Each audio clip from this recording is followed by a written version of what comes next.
What is junk volume? Why is your progress so slow? It's because you have too much junk volume. Junk volume doesn't refer to a specific action, but rather the amount of training that doesn't contribute to muscle and strength growth. Today, let's understand junk volume from 3 aspects.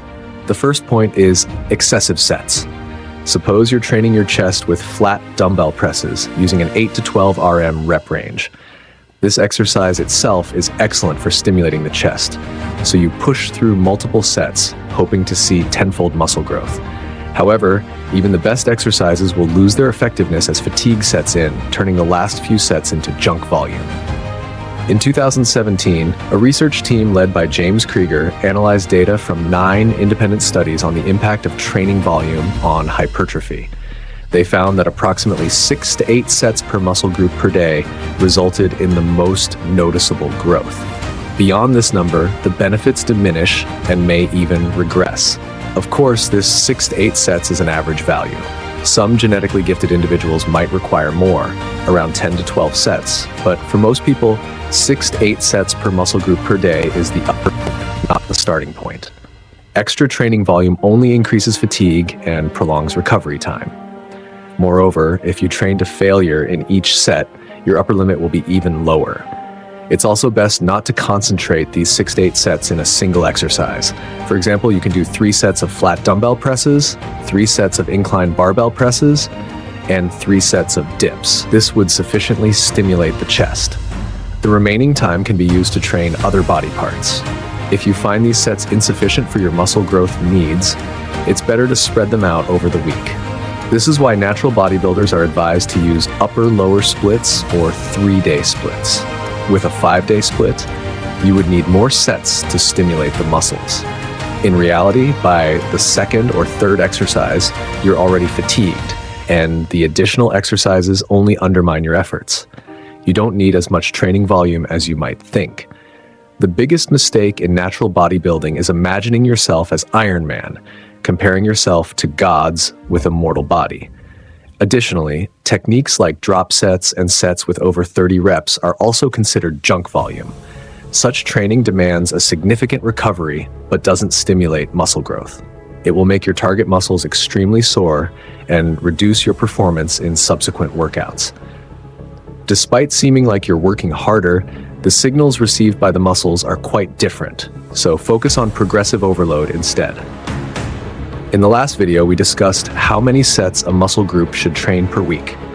This time, we're looking at how many sets per session. I hope this helps you in planning your workouts. How many sets should each muscle group train per week? Many people believe that the more they train, the bigger their muscles will grow. Spending 2 to 3 hours in the gym doing 7 to 8 exercises and accumulating 20 to 30 sets in a day. Is this really effective? In 2017, Dr. Brad Schoenfeld conducted a study comparing the effects of 1-5 sets, 5-9 sets, and more than 10 sets per muscle group per week on hypertrophy. The results showed that training each muscle group more than 10 sets per week had the best effect on muscle growth. Once this study was published, high-intensity, multi-set programs became mainstream, leading to a belief system that intensity determines everything, which spread internationally over the years. However, a study in 2022 found that there is a limit to the effective number of sets per muscle group. The researchers compared low volume, less than 12 sets per week, medium volume, 12 to 20 sets per week, and high volume, more than 20 sets per week, all using a rep range of 6 to 20. They found no difference in hypertrophy between the medium, 12 to 20 sets, and high, over 20 sets volumes. The only exception was the triceps, which responded better to higher training volumes. In general, more intense training does not lead to more muscle growth and can even hinder it due to fatigue and recovery issues. The optimal range seems to be between 10 to 20 sets. It's important to note that the number of sets refers to the total number of sets for an entire muscle group, not individual exercises. For example, the chest should have about 10 sets per week, not 10 sets each for the upper, middle, and lower chest. However, there's a significant difference between 10 sets and 20 sets, so you need to determine the optimal number for yourself. The most important factor is your own experience. Research results are based on averages, but individual responses can vary greatly. Some people respond well to low volume, while others need more sets to see growth. For instance, a 2019 study in the Journal of Sports Science recruited 19 participants who trained one leg with 6 to 9 sets per week and the other leg with 15 sets per week for 8 weeks. The results varied. Some responded better to low volume, others to high volume, and some saw equal growth in both legs. Additionally, training frequency and rest periods between sets also determine the number of sets. If you can train the same muscle twice or thrice a week, you can distribute the sets accordingly, like dividing 20 sets into 2 days for higher quality workouts. But if you follow a 5-day split routine, trying to do 20 sets in one session often leads to overtraining, as fatigue sets in around the 8th set, reducing the quality of subsequent sets. Rest intervals between sets are also crucial. Longer rest periods mean you can perform more reps in the next set, effectively increasing volume. Shorter rest periods require more sets to achieve the same stimulus, which is not advisable. It's recommended to rest 2 to 5 minutes between sets. Finally, the triceps' better response to higher training volumes is because any pushing exercise counts as a set for the triceps. For example, during a bench press, both the chest and triceps are engaged, so it counts as a set for each. The same applies to the front and rear delts, which are also involved in many pushing and pulling exercises. Understanding these principles can help you plan your workouts more scientifically and effectively, avoiding the blind overtraining of your muscles and nerves. Gradually adjusting the number of sets will help you find the most efficient training method for yourself. How long should you wait before training the same muscle again? Do you really have to wait until the soreness completely disappears? Everyone knows that training stimulates the muscles and the body's repair system overcompensates to adapt to this stress. The traditional belief is that this repair process takes at least 48 to 72 hours. Additionally, muscle soreness over the next few days can reduce your performance. So it's believed that muscles need enough recovery time to become bigger and stronger. But is this really true? In 2018, a study published in the journal Frontiers in Physiology recruited 30 trained men from Singapore and divided them into a 24-hour group and a 48 to 72-hour group. Both groups used the same exercises, training 3 times a week for 12 weeks. The second group adjusted rest times based on muscle recovery, either 48 or 72 hours, while the first group rested only 24 hours between workouts. Both groups had similar diets. Ultimately, both groups showed the same gains in strength and muscle mass. Therefore, the results did not prove that you must wait 48 to 72 hours before training the same muscle again. A second study in 2019 by R.F. Ellis Cerrone recruited 177 trained men and divided them into 2 groups. The first group used a 5-day split, training each muscle group once a week over 5 days. The second group used a full body routine, training every muscle group every day for 5 days. Both groups had the same total training volume and sets. The conclusion was that bench press and rowing strength gains were similar, but squat strength gains were significantly higher in the full body group. Additionally, hypertrophy of the triceps, biceps, and vastus lateralis was also greater in the full body group. Neither study showed that resting for 48 to 72 hours yields more benefits. Therefore, it's clear that overcompensation recovery is a very complex mechanism involving multiple factors. It's logical to wait for soreness to subside before the next workout, but this does not mean that muscle overcompensation happens the day soreness disappears. Additionally, the duration of post-training soreness depends on your training plan, the difficulty of the exercises, and the degree of adaptation. As muscles adapt to certain stimuli, soreness duration decreases. Moreover, our bodies have a powerful adaptive mechanism. If you stimulate the same muscle intensely over many days, your body gradually accelerates the recovery time. For example, boxers practice punching and shadow boxing daily. Despite only having a few hours of recovery time, their strength and explosiveness can still steadily increase. Understanding this, you can flexibly arrange your training plan without waiting 48 to 72 hours. For example, if you want to quickly increase the size of your arms to over 40 centimeters or make your shoulders look bigger and wider, you can increase their training frequency. Is training to complete failure really that important? Many people believe that training to failure means putting in the maximum effort, which should also bring the best results. However, a 2019 study published in the top academic journal Frontiers in Physiology in Switzerland refuted this theory. In this study, 15 trained men were divided into 2 different training groups, each training 3 times a week for 10 weeks. The first group was the non-failure group, performing 3 sets of 10 reps for each exercise, ensuring intensity and volume without training to failure. The second group was the failure group, performing sets within the 8 to 12 rep range, ensuring they reached complete failure on the last rep. If they couldn't complete at least 8 reps in a set, they would reduce the weight in the next set. Both groups had a similar total workload. The conclusion was that the non-failure group had greater growth in both type 1 and type 2 muscle fibers, including a larger increase in single fiber anatomical cross-sectional area compared to the failure group. Clearly, non-failure training can lead to better hypertrophy. Why does this happen? Researchers believe this difference is due to the failure group experiencing insufficient recovery rather than insufficient stimulation. They cited previous research indicating that training to failure can prolong muscle and neural fatigue for up to 24 to 48 hours post-exercise. Simply put, training to failure slows down your recovery ability, ultimately reducing your overall workload. In such cases, you have to delay your next training session to the second or third day. Additionally, after reaching failure in one set, you'll noticeably feel a decrease in the number of reps you can perform in the next set. Sometimes you might have to lower the weight to complete 8 to 12 reps, reducing the overall tension applied to the muscles. This has no benefits in terms of training volume or frequency. Another point is that training to failure increases your risk of injury. In multi-joint exercises, failure often leads to form breakdown, especially in heavy lifts like deadlifts, which can be particularly dangerous. What we should do is stop 1-2 reps short of failure, varying based on the weight. For example, with a 12 RM weight, leave 2 reps in the tank, and with 4 to 8 RM, leave 1 rep. However, many people underestimate their reps to failure.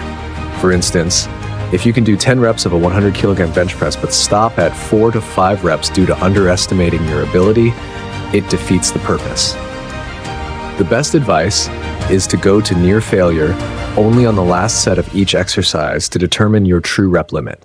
Remember, don't let your training partner assist you with forced reps. They should only spot you when you're in danger.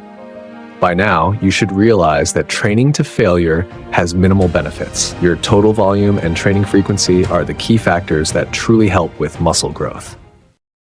How to naturally increase testosterone levels. As a man, your muscle strength, bones, and even cognition depend on your testosterone levels. Although testosterone decreases with age, there are many simple ways to naturally boost it. 1. Reduce your body fat. Studies show that the more fat you have, the lower your testosterone levels tend to be. This is because excess fat leads to the conversion of testosterone into estrogen via the enzyme aromatase. However, lower body fat isn't always better. The ideal body fat range for testosterone is between 8% and 14%. To improve your posture. Harvard researchers found that changing your posture can affect testosterone and cortisol levels. Participants who adopted high-power poses, such as standing tall with an expansive posture, experienced a 20% increase in testosterone and a decrease in cortisol levels.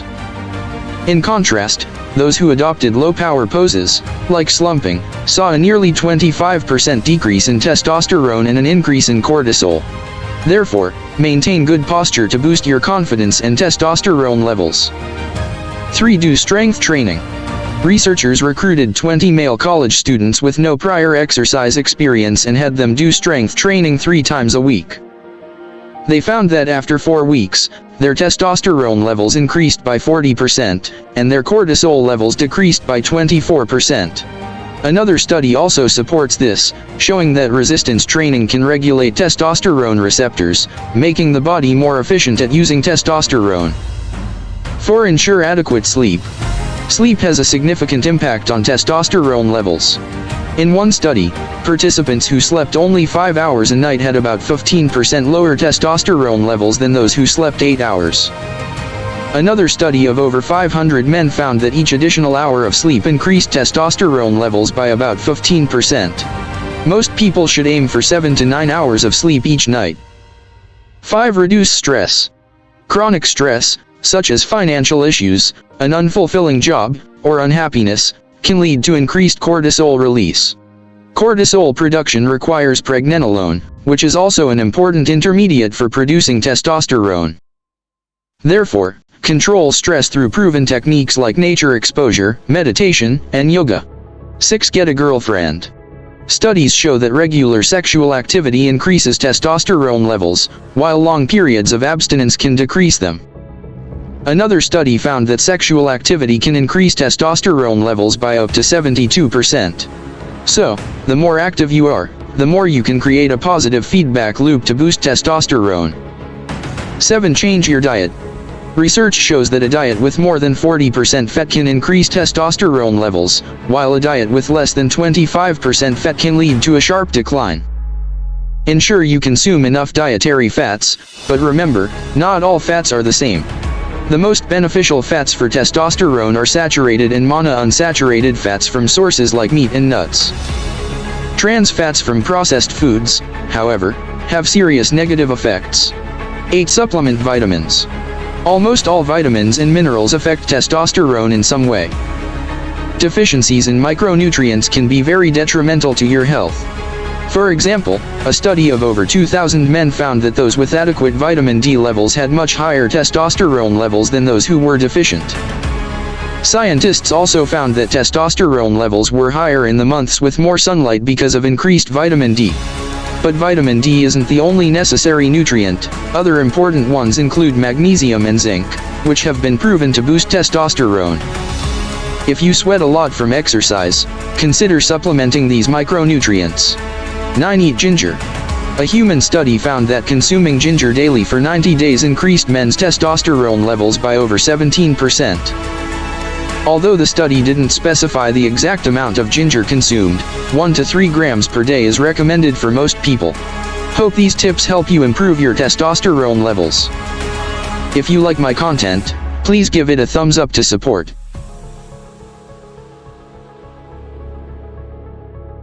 How should natural fitness enthusiasts arrange their training plans? Today, we'll use some research data to help you understand how to arrange your training plan effectively. A 10-week study published in a Western medical journal recruited 43 men and divided them into 4 groups. The first group did not exercise or take any steroids, so their muscles did not change significantly after 10 weeks. The second group also did not exercise but took 600 milligrams of steroids weekly, gaining 7 pounds of muscle by the end of the study. The third group did not use any steroids but followed a progressive weight training regimen, gaining an average of 4 pounds of muscle, which is about half of the gain in the steroid-only group. The fourth group took 600 milligrams of steroids weekly and also engaged in progressive weight training, gaining 13 pounds of muscle, which is more than 3 times the gain of the natural training group. It's worth noting that, in reality, people often use much higher doses of steroids than 600 milligrams per week and combine them with other steroids. This steroid use keeps their muscles in a constant state of protein synthesis, allowing them to adopt 5-day splits or even longer cycle training to better adjust proportions and details. However, for natural athletes, if the interval between 2 training sessions is too long, it will lead to missing the optimal period for supercompensation. Another study published in the Journal of Strength and Conditioning Research compared 2 groups, one trained once a week, and the other trained 3 times a week, with both groups having the same total training volume. The conclusion was that the group training 3 times a week saw more muscle gains. A meta-analysis also concluded that the current evidence suggests that splitting the same training volume into 2 sessions per week is more effective for muscle growth than completing it in one session. This is because more frequent triggering of muscle protein synthesis, MPS, results in better muscle growth. Studies show that MPS peaks about 24 hours after exercise, being more than double that of 36 hours post-exercise, and then returns to baseline levels. From this, we can see that spending more time in protein synthesis leads to greater muscle growth. For example, if you plan 16 sets of strength training for a muscle group in one day, sets beyond the 8th will typically be limited by fatigue. However, if you split the same 16 sets into 2 days with 8 sets each day, you will achieve higher training quality because your muscles are fresher. Additionally, the low hormone levels in natural athletes are insufficient to support doing many exercises, so focus should be placed on multi-joint compound movements. Considering a muscle group rest period of 48 to 72 hours, a 3-day split will be more effective. In summary, natural fitness enthusiasts should choose a 3-day split because it is more efficient, less intense, not exhausting, and leads to greater muscle growth. How is fat eliminated from the body and how can we reduce it? The human body is a complex and precise machine that requires a series of steps and changes to burn fat, involving various hormones, enzymes, and signaling pathways. Today's content is a bit technical, so just listen and you don't need to remember all the details. 1. Trigger the body to burn fat. The most important step is to signal the body to burn fat. Your body burns fat throughout the day, but it also continuously stores fat due to its self-preservation mechanisms. To lose fat, you need to burn more fat than you store, which means achieving a calorie deficit.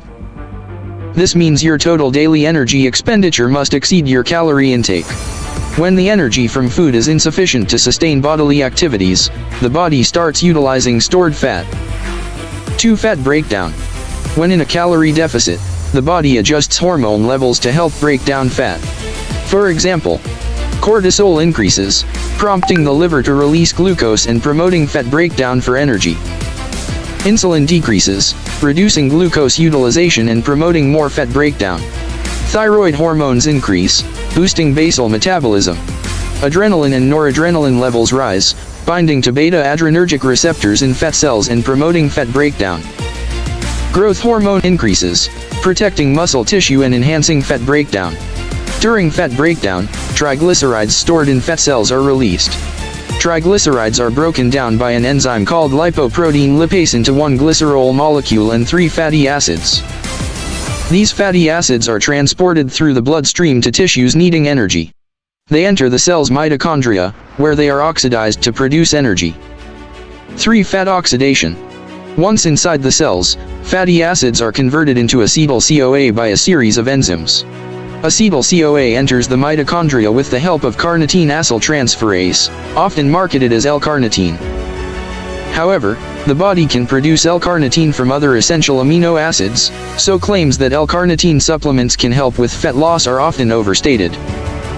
The exception is for vegetarians who may not get enough protein from their diet to produce sufficient L-carnitine. Through these processes, fatty acids undergo oxidation, producing energy, and byproducts like carbon dioxide and water. Carbon dioxide is exhaled, while water is excreted through urine and sweat. This is the entire fat-burning process. Additional considerations. When hungry, the body secretes more ghrelin, signaling the brain to eat. When you are overweight or full, fat cells secrete leptin, signaling the brain to stop eating and prevent overeating. However, lack of exercise, a diet high in fried foods, or chronic sleep deprivation can lead to leptin resistance, where the brain does not receive the signal to stop eating even when the body has enough fat. Without strong willpower, this can easily lead to overeating. To combat this, eat natural, healthy, filling, and slow-digesting foods like whole grains and vegetables. In summary, choose foods that are minimally processed and as close to their natural state as possible. These are the key points about fat loss. Hope this helps. Is there really a difference between dead and active muscle? Does muscle cell hypertrophy really happen faster than myofibrillar hypertrophy? Muscle hypertrophy can be categorized into 3 types. Myofibrillar hypertrophy. This involves an increase in the size of the myofibrils, which are the basic units of muscle fibers that generate force. When myofibrils grow, the entire muscle enlarges, and strength also increases proportionally. Sarcoplasmic hypertrophy. This type involves an increase in the volume of the sarcoplasm, the fluid within muscle cells. This fluid contains various organelles, glycogen, nutrients, minerals, and other cellular components. While this increase makes the muscle appear larger, it does not proportionally increase strength. Hyperplasia. This refers to an increase in the number of muscle fibers. However, research on hyperplasia is relatively limited, and it is not a primary focus for most natural athletes. Some people believe that focusing on sarcoplasmic hypertrophy results in faster muscle growth compared to myofibrillar hypertrophy. But is this really true? A study published in the Frontiers in Physiology in 2021 aimed to determine if periodically changing training modes would promote more muscle growth. Researchers recruited 20 men with an average age of 26 and about 2.5 years of training experience. Each participant's legs were subjected to different training regimens. One leg followed a periodically changing training mode, altering the number of sets, reps, or shortening rest intervals, while the other leg followed a consistent training mode, 2 exercises, each with 4 sets of 9 to 12 reps, for a total of 8 weeks. At the end of the study, muscle biopsies revealed that both legs experienced similar muscle growth. However, the nature of hypertrophy differed. The leg with consistent training saw balanced growth in both myofibrillar and sarcoplasmic hypertrophy, while the leg with varied training showed increased sarcoplasmic hypertrophy only. From this, we understand that sarcoplasmic hypertrophy is not true hypertrophy in the sense that it primarily involves an increase in the fluid within the muscle cells rather than the muscle fibers themselves. This increase is temporary, as the accumulated nutrients to cope with high-intensity training will be quickly broken down when no longer needed. True hypertrophy should involve myofibrillar hypertrophy, and the speed of sarcoplasmic hypertrophy does not necessarily outpace myofibrillar hypertrophy. For individuals who have been scientifically training for over 10 years and have reached their genetic limits for muscle growth, changing the training mode might be beneficial. However, for those with a foundational training background, using light weights with high reps and short rest intervals will not effectively help with muscle growth. For natural athletes, there is only one effective way to build muscle: progressively increasing the load. If you are a beginner, start with lighter weights to learn proper form and muscle engagement safely. Once you can perform an exercise safely and effectively with good neuromuscular recruitment, you can then start lifting heavier weights. It's also important to note that lifting heavy weights refers to weights that you can handle safely, typically in the range of 4 to 12 repetitions maximum, RM. If your training technique is advanced and you can ensure safety, the 4 to 8 RM range is the fastest for muscle growth. Fitness enthusiasts dread hearing, "Let's see those ABS." Statistics show that only 2.5% of people nationwide have well-defined ABS. Why are ABS so hard to develop? There are 3 main reasons, with the most significant being body fat percentage. To see ABS, men need to maintain a body fat percentage below 13 to 15%, and women need to stay below 15 to 22% to have visible ablines. Maintaining low body fat long-term is very challenging for natural fitness enthusiasts because training other body parts requires significant glycogen consumption. If the diet is insufficient, it leads to fatigue and increases the risk of injury. The second reason is that the abdomen houses all the internal organs, so the body prioritizes storing fat there for self-preservation, for warmth and to cushion the organs during intense activities. This means abdominal fat is the last to be broken down and used during fat loss, making it very difficult to lose. Consequently, some people give up on training ABS altogether. The third reason is misconceptions about AB training. Most people don't use free weights to train ABS. They believe that performing multi-joint exercises like squats, bench presses, or even bicep curls will engage the ABS enough. In reality, the rectus abdominis, like other muscles, requires progressively increasing loads and should be trained with weights ranging from 6 to 8 RM, repetition maximum. Studies show that even if you can lift heavy weights during compound movements, the rectus abdominis doesn't get half the activation it needs. Therefore, specific exercises like weighted crunches and leg raises are essential, with efforts to increase the load. Training ABS at least twice a week, with at least 9 heavy sets per session, is necessary for effective growth. Another misconception is adding multiple sets of AB exercises at the end of every workout. This doesn't benefit AB growth because ABS, like other muscles, recover and grow during rest. It's recommended to rest ABS for at least 48 to 72 hours between sessions. Many people also try to train ABS through static exercises like planks, which is incorrect. From an anatomical perspective, the primary function of the rectus abdominis is spinal flexion, such as in crunch movements. Muscle growth requires concentric and eccentric contractions. Planks are better suited for deeper stabilizing muscles like the transverse abdominis. For visible block like ABS, focus on crunches and leg raises. Finally, the rectus abdominis is one muscle, not 6 or 8. It appears segmented because of tendinous intersections and horizontal lines, which are genetically determined. Not everyone will have 6 or 8 packs, some may only have 4 or 2. With this knowledge, when you see your fitness buddies, don't ask to see their ABS. Instead, say, "Let's see those legs." The difference between natural fitness and tech-enhanced fitness is significant, and blindly following tech-enhanced methods can be counterproductive. Today, I will explain the differences from 4 perspectives. Muscle synthesis efficiency. Natural fitness, the only way to maximize muscle protein synthesis is through the training itself. To achieve this synthesis state, training must reach a certain threshold because the muscle synthesis and breakdown levels in natural athletes are the same. Without careful attention, the body can quickly break down the muscle gained through hard work.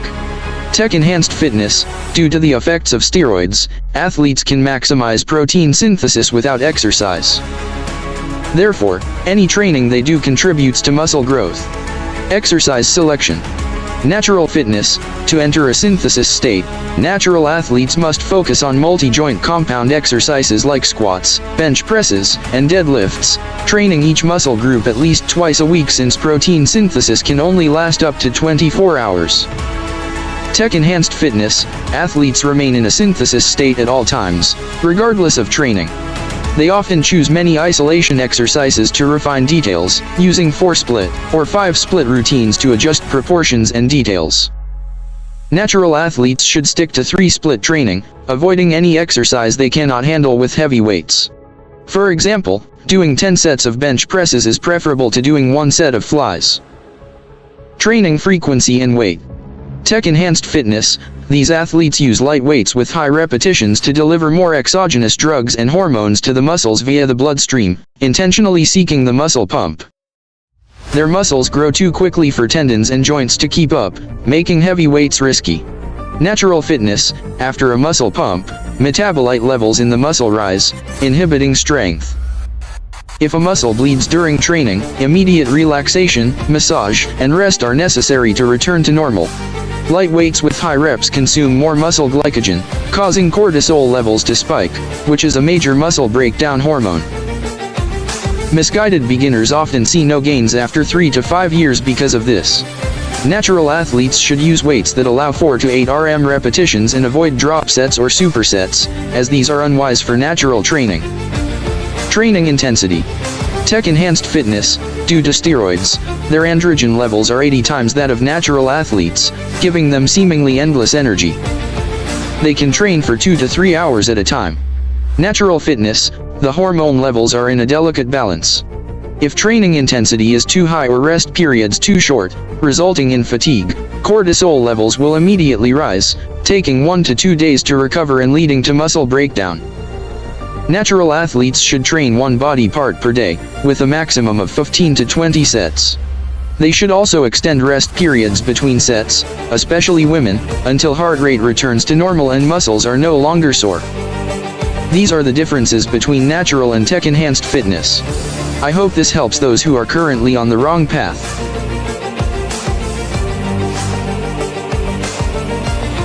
How can thin people train more effectively to gain muscle? If you simply want to gain some muscle, any training will do. But if you want to maximize muscle growth with the most efficient training, you need to master some methods. Focus on strength. Research shows a close relationship between strength and muscle mass. Specifically, there is an almost linear correlation between chest size and the 1-rep max bench press. Therefore, if you want to grow your chest muscles, you should focus on increasing the weight you lift in the bench press, ensuring proper form and good neuromuscular recruitment. Consume enough food. Often, when you think you're full, you're not eating enough. The main reason thin people struggle to gain muscle is they eat too little. Inadequate food intake increases AMPK, an enzyme that hinders muscle growth, and decreases mTOR, crucial for muscle growth. Low mTOR activity reduces muscle cell growth and protein synthesis. Ensure you consume enough calories to maintain an energy surplus.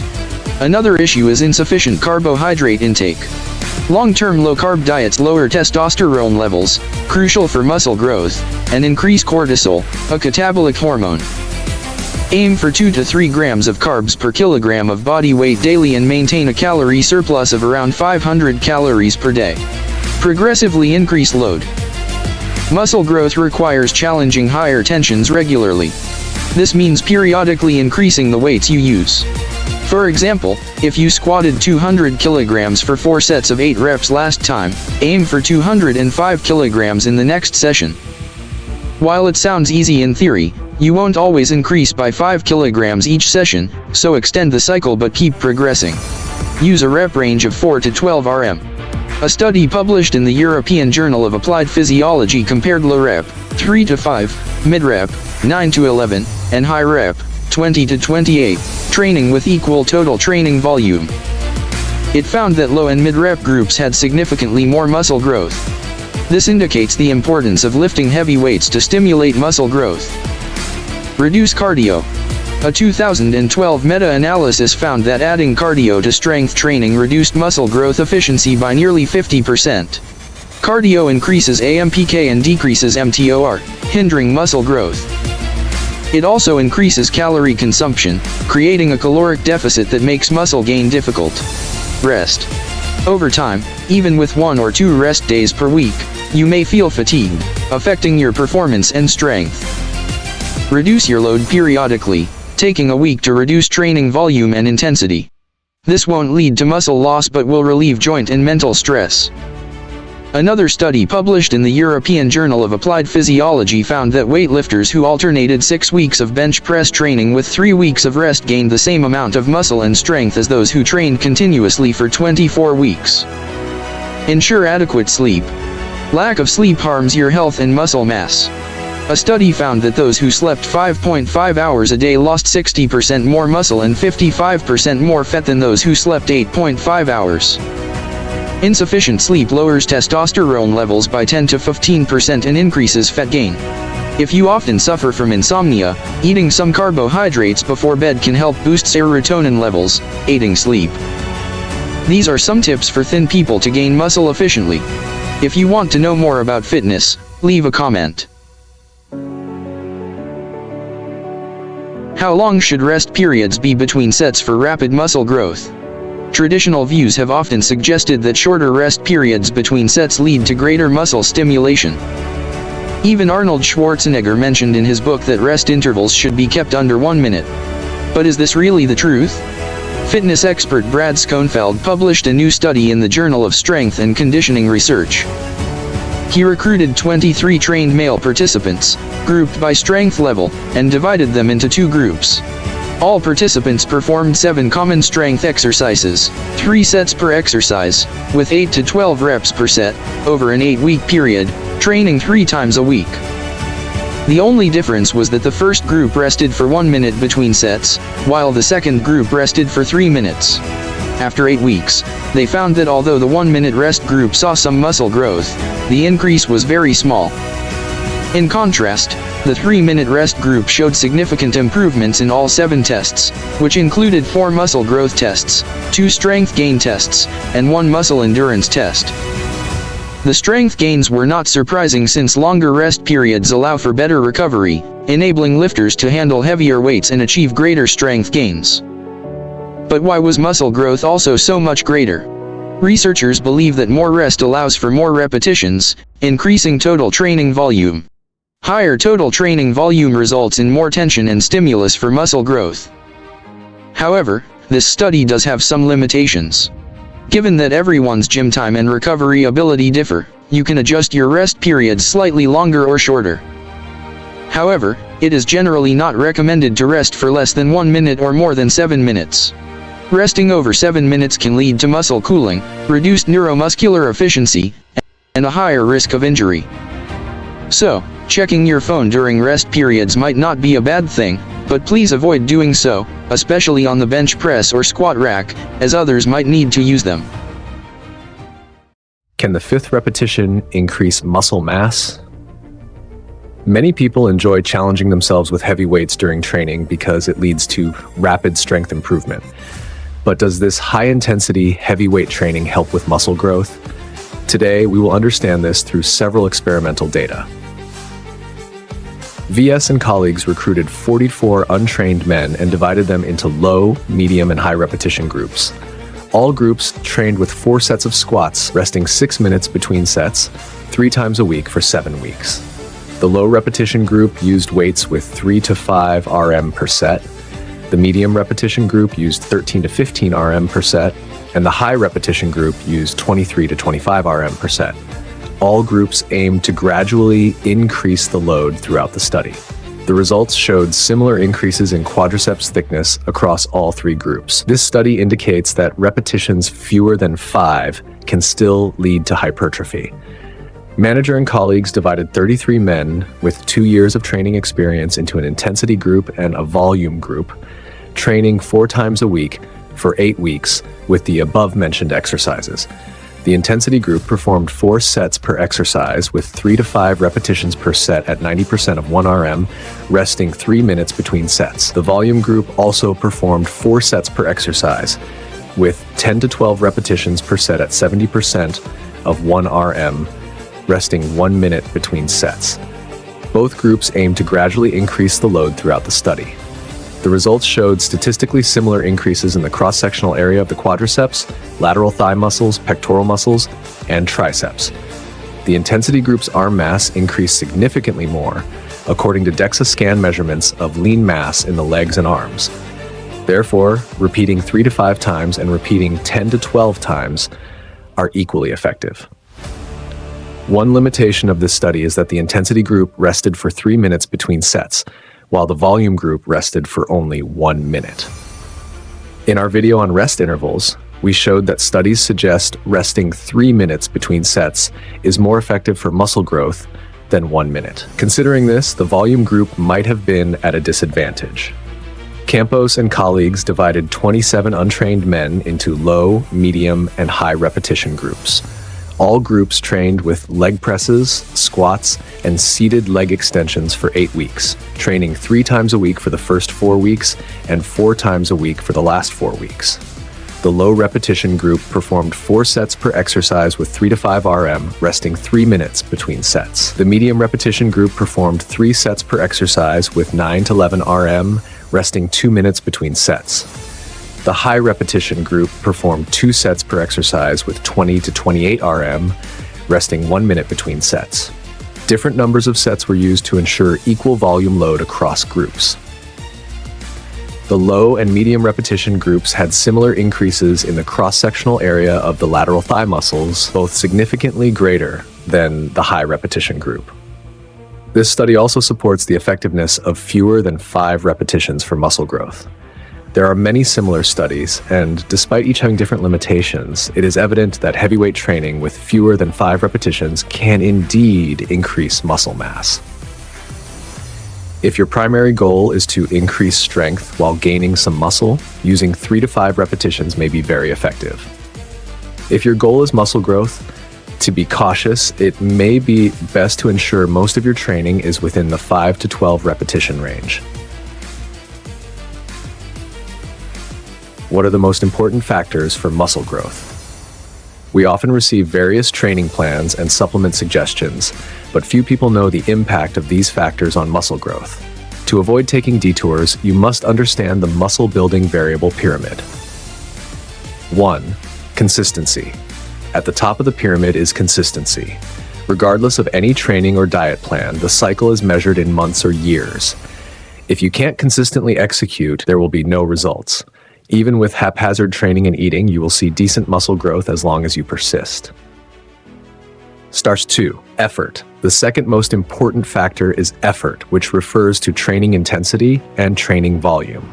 These are the 2 main variables responsible for stimulating muscle growth. Training intensity. This refers to how close you are to muscle failure. Generally, Insufficient training intensity leads to inadequate muscle stimulation.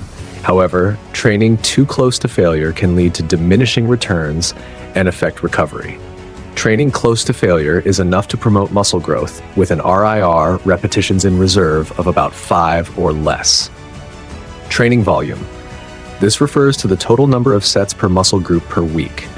More training volume can lead to faster muscle growth, but beyond a certain number of sets, there will be diminishing returns. It is generally recommended that each muscle group trains about 10 to 20 sets per week as a reasonable guideline for promoting muscle growth. 3. Diet. The next crucial factors are calorie intake and protein. Caloric surplus. Calories and protein are the raw materials for building muscle tissue. If calorie intake is insufficient, muscle growth will be limited even with adequate training. Protein intake. Protein provides the essential amino acids for muscle tissue synthesis. Therefore, our diet needs to have enough protein to build new muscle tissue. Studies have found that the threshold for diminishing returns is around 1.5 grams of protein per kilogram of body weight per day. While diet supports muscle growth, remember that nutrition does not stimulate muscle growth. Training does. Without training stimulus, even a well-balanced diet will not lead to muscle growth. 4. Secondary training factors. These include all training variables other than volume and intensity, such as repetition range, training frequency, rest time, lifting techniques, etc. Although changing some factors can accelerate muscle growth, they will have little impact if you do not put enough effort into training. Muscle growth is a very forgiving adaptation state. Essentially, any training within the range of 5 to 30 repetitions can induce muscle growth. Many studies show that training each muscle twice or thrice a week results in more muscle growth, but the difference is not substantial. 5. Sleep and stress management. While there is little evidence that poor sleep and high stress levels inhibit muscle growth, it is known that fatigue and stress can affect performance and strength in training. Occasional lack of sleep or stress will not cause significant issues in the long run, but chronic sleep deprivation and excessive emotional stress can severely interfere with training and nutrition practices. 6. Secondary nutritional factors. These include factors other than daily caloric and protein intake, such as meal timing, protein frequency, carbohydrate to fat ratio, protein quality, micronutrients, etc. As long as you get enough calories and protein and provide adequate training stimulus, these factors will have little impact on muscle growth. Here are some suggestions. Eat about 3 to 5 meals a day, each containing solid protein. Consume at least 0.5 grams of fat, 2 grams of carbohydrates, and 1.5 grams of protein per kilogram of body weight per day. Distribute these evenly throughout the day. Once these minimum requirements are met, the ratio of fats to carbohydrates will not significantly affect the results. 7. Micronutrients. While they do not have a significant direct impact on muscle growth, they are important for overall health and can be supplemented as needed. 8. Supplements. Fitness supplements have no effect without consistent training and adequate diet practices. Some supplements can provide small benefits. Creatine is known to effectively improve maximum strength and repetitions, which can help with hypertrophy. Protein powder is convenient for some, but not necessary if you prefer getting your protein from food. Caffeine, similar to creatine, can enhance cognitive function, alertness, and attention, with about 0.5 milligrams per kilogram of body weight, providing useful benefits. Other supplements might be beneficial for muscle growth, but beyond these three, the effects are relatively vague, so there is no need to focus too much on them. Understanding these factors helps clarify where to focus your energy for effective muscle growth without unnecessary detours. What is the best time for muscle growth? Experienced bodybuilders know that our bodies have an internal biological clock responsible for regulating all physiological functions. For instance, certain times of the day see higher hormone levels, and understanding this can help you get stronger faster. A 2016 study compared the effects of morning versus evening strength and endurance training on strength gains, hypertrophy, and serum hormone concentrations. They recruited 42 young men and assigned them to either morning or evening training sessions. The morning group trained between 6:30 a.m. and 10 a.m., while the evening group trained between 4:30 p.m. and 10 p.m. for a period of 24 weeks. The results showed that strength and endurance training in the evening led to greater muscle growth. Other studies have found similar results. For example, one study divided bodybuilders into two groups. One group trained before noon and the other trained after 6 p.m. The results also indicated that those who trained after 6 p.m. gained significantly more muscle. Why is evening training more effective for strength and muscle growth? 1. Higher muscle protein synthesis signals. Muscle anabolic signals are higher in the afternoon and evening after training. 2. Favorable testosterone to cortisol ratio. In the afternoon, you have a more favorable ratio of testosterone to cortisol. Although testosterone levels might be higher in the morning, they are offset by equally elevated cortisol levels. 3. Peak body temperature. Body temperature peaks later in the day, enhancing muscle activation, energy metabolism, nervous system efficiency, and blood flow to muscles. All these factors can lead to better performance and faster progress. Therefore, if your schedule allows, training between 2 p.m. and 11 p.m. might yield better results. Does mind-muscle connection really help muscle growth? Mind-muscle connection refers to the intentional focus on contracting specific muscles to provide targeted stimulation during strength training. In practice, our mental focus can be projected in two ways during strength training. 1. Internal focus, concentrating on contracting the muscles being trained, keeping all the pressure on specific muscle groups. 2. External focus, concentrating solely on moving the weight from point A to point B. Which of these methods leads to more muscle growth is still a debated topic, as we don't have much evidence on this subject. As of today, only one study directly assessed the hypertrophy results from these different focuses. This study compared the growth of the quadriceps and biceps during seated leg extensions and barbell curls. The first group used an internal focus, constantly keeping attention on the target muscle, while the second group used an external focus, focusing only on lifting the weight. The results were somewhat contradictory.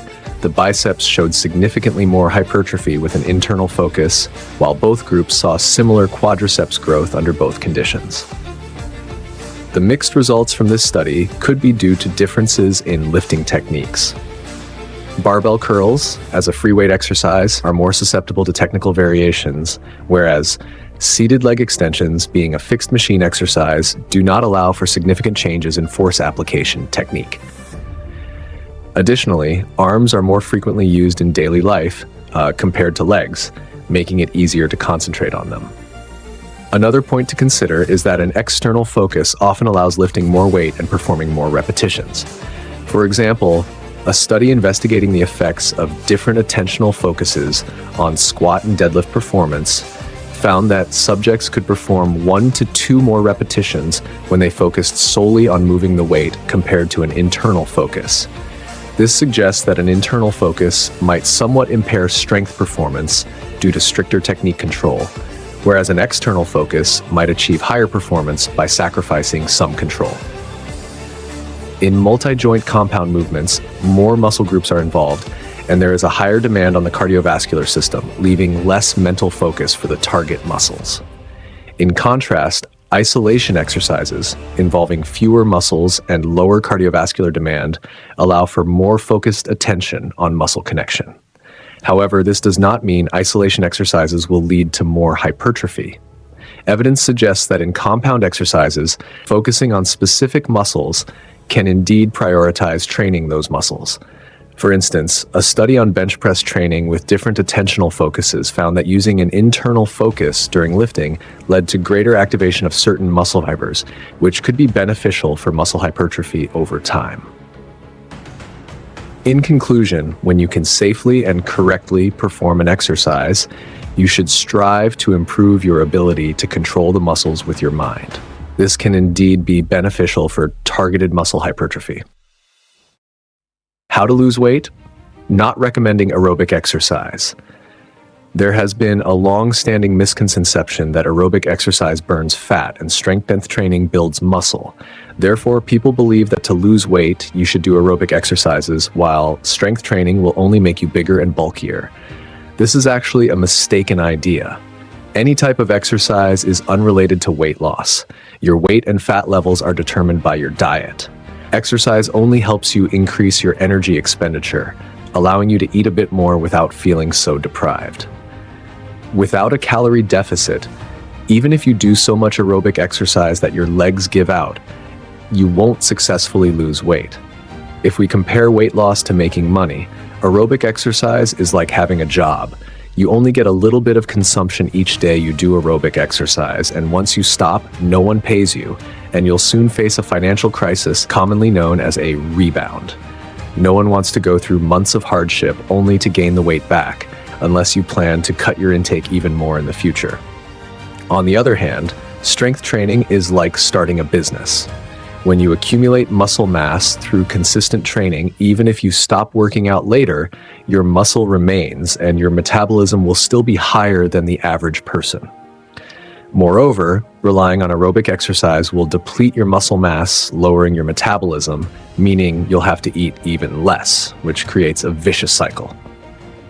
Strength training not only increases calorie consumption on the day you train, but also during the muscle growth process that follows, requiring energy.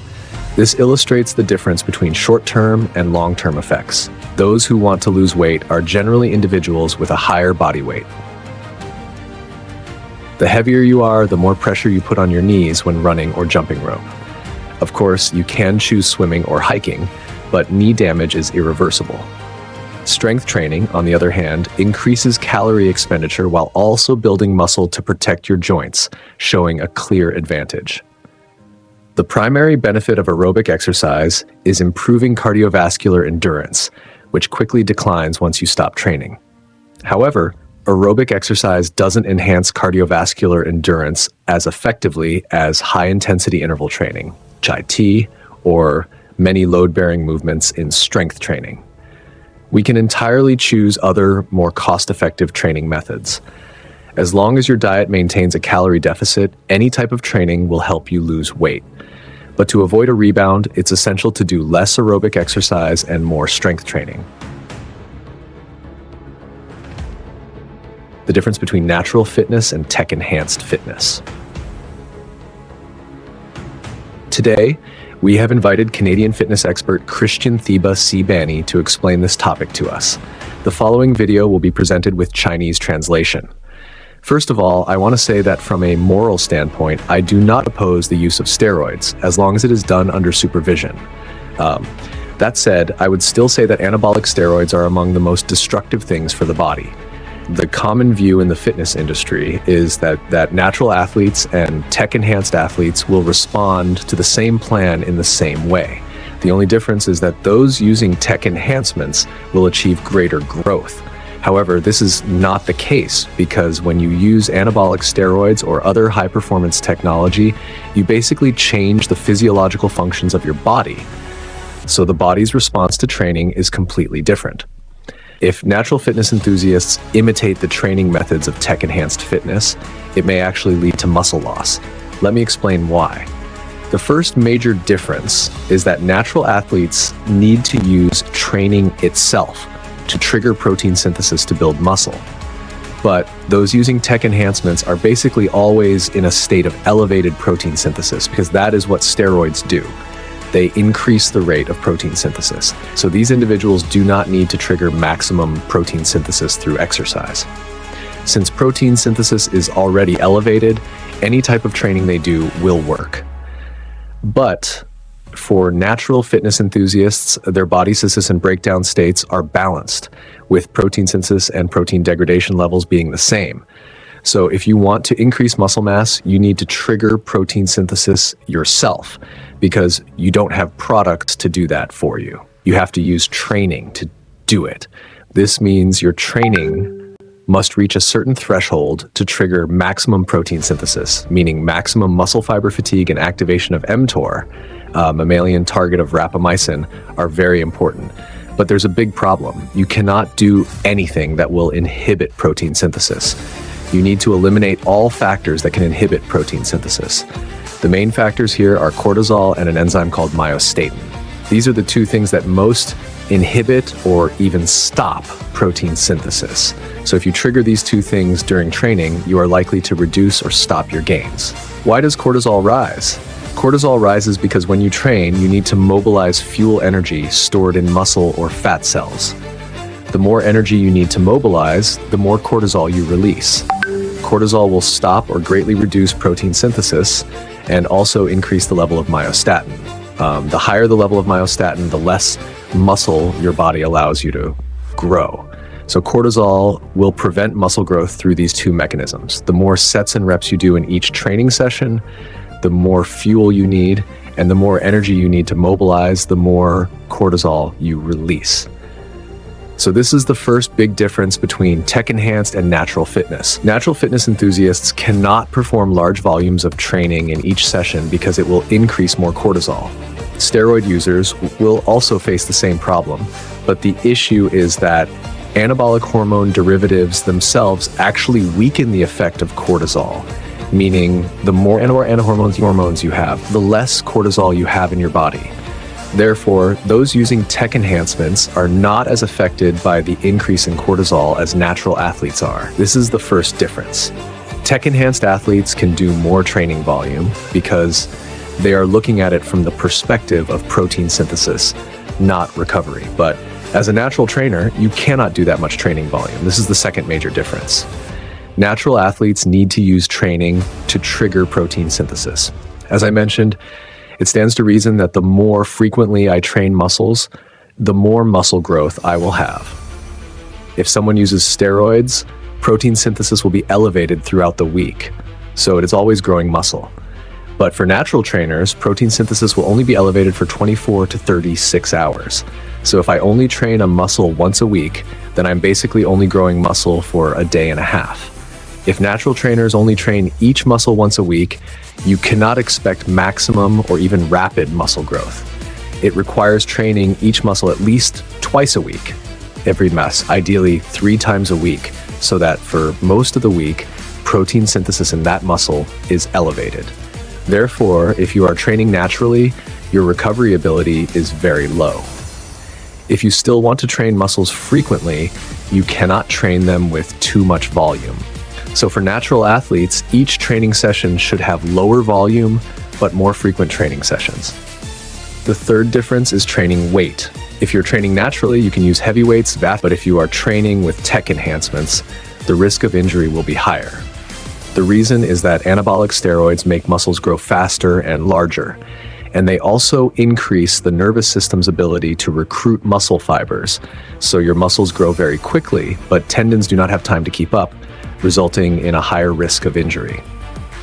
Natural trainers' nervous systems, muscles, and tendons grow at almost the same rate, so you can lift heavier weights with a lower risk of injury. Not to mention, some steroids actually make tendons more fragile, so this is the third difference. It is worth noting that those using anabolic steroids respond well to doing very high repetitions because the muscle pump will deliver nutrients to the muscles. The higher the repetitions, the more blood flows into the muscles, and the muscle pump will deliver nutrients from the blood to the muscles. Therefore, for tech-enhanced fitness, all they need to do is deliver these nutrients, which is why the pump works well for them because they do not need to trigger protein synthesis. But the same does not apply to natural trainers. Lightweight, high repetition sets, supersets, giant sets, and drop sets are ineffective for natural trainers. Why? Because you consume too much fuel. The more glycogen you burn, the more cortisol rises, which negatively affects natural trainers. So this is the third difference. Natural trainers should focus more on heavier weights, such as 6 to 8 reps per set, sometimes even 3 to 5 reps with heavy weights. Tech-enhanced athletes can get more benefits from higher repetitions and pump sets, like drop sets and short rest intervals. So you can see that everyone needs to train hard, that's a fact. But unfortunately, the same type of training that works well for tech-enhanced fitness does not work well for natural training. It is a big mistake for natural trainers to try to replicate the training methods of bodybuilders. It might make them feel great during the workout, But in the long run, the pump does not translate to actual muscle tissue. So you need to focus on higher frequency, lower volume, and higher intensity. These are the three things you need to focus on. What is the difference between muscle growth and strength increase? Are muscle size and strength related? First, we need to understand the respective attributes of strength and muscle hypertrophy. Strength refers to how much weight we can lift, with the goal being to lift heavier weights over time. Ultimately, strength can be considered a performance outcome. Muscle hypertrophy, on the other hand, differs from strength as it involves growing more muscle for aesthetic purposes, not necessarily related to how much weight we can lift. Therefore, hypertrophy is a structural adaptation rather than a performance outcome. However, the two are closely related. For example, a study analyzed the relationship between maximum strength and muscle mass in weightlifters. The study found a linear increase between the 1-rep max in squats, bench presses, and deadlifts, and the athlete's muscle mass. Heavier weight classes tend to have more muscle mass than lighter weight classes, indicating that, to some extent, more muscle generally means greater strength. But muscle size is just one factor in strength performance. Other factors that affect strength include neural efficiency, lifting technique, muscle architecture, and anatomical structure. Muscle hypertrophy, because it does not aim for strength performance, focuses more on targeting the specific muscle and minimizing the involvement of other muscles during exercises. In contrast, strength sports emphasize the coordinated effort of all neuromuscular systems, similar to how boxers use their whole body, pushing off the ground, rotating, and twisting their waist when throwing a punch. In training, since hypertrophy does not require strength performance, the weights chosen are usually those that make the target muscles feel good, with stable movements and controllable weights, typically ranging between 60% to 85% of the 1-rep max. On the other hand, strength training often involves weights between 85% to 100% of the 1-rep max.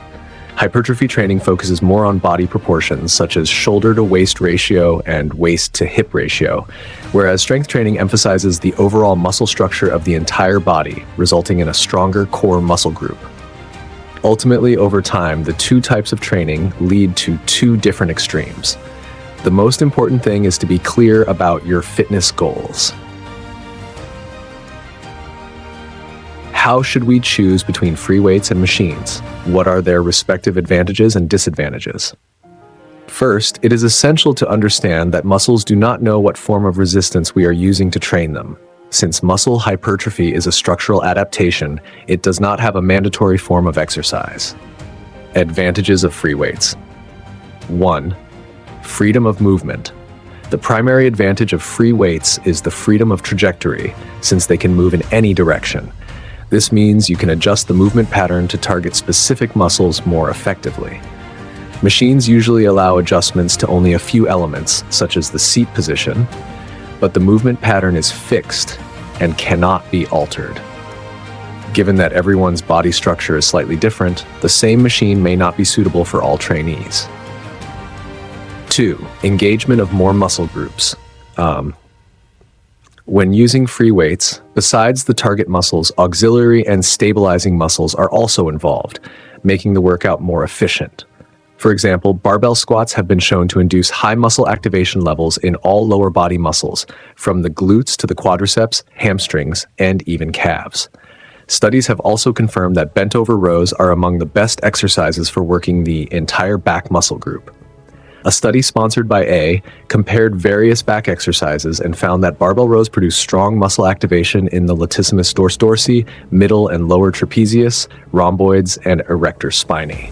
While barbell rows might not be the best exercise for every pulling muscle, they seem to be the best overall for targeting all pulling muscles. Number 3. Joint friendliness. Due to the versatility and flexibility of free weights, everyone can find a training method that suits their anatomical structure. Some fixed machines, due to their construction, may sometimes place our joints in dangerous positions, increasing the risk of injury. Advantages of machines. 1. Consistent tension. Free weights can only provide downward resistance due to gravity, with resistance decreasing or increasing along the movement trajectory. Machines can apply resistance in various directions and maintain consistent tension throughout the entire range of motion, which can be beneficial in specific cases for certain muscles. 2. Ease of use. Machines do not require much technical skill to execute correctly, allowing more focus on the target muscles without worrying about other muscles or joints. For example, in a seated leg extension, 100% of the pressure is applied to the quadriceps with almost no way to use other parts to compensate. 3. Stability. This can be both an advantage and a disadvantage. The advantage is that it allows you to focus the tension on a single muscle or muscle group without worrying too much about auxiliary muscle groups or the nervous system. This means we can reduce fatigue in the nervous system and other muscles, but it also means spending more time training other parts of the body. Conclusion. Both forms of resistance have their unique advantages. We can start with free weight exercises when we are full of energy and use some isolated machine exercises towards the end of each training session to maximize efficiency.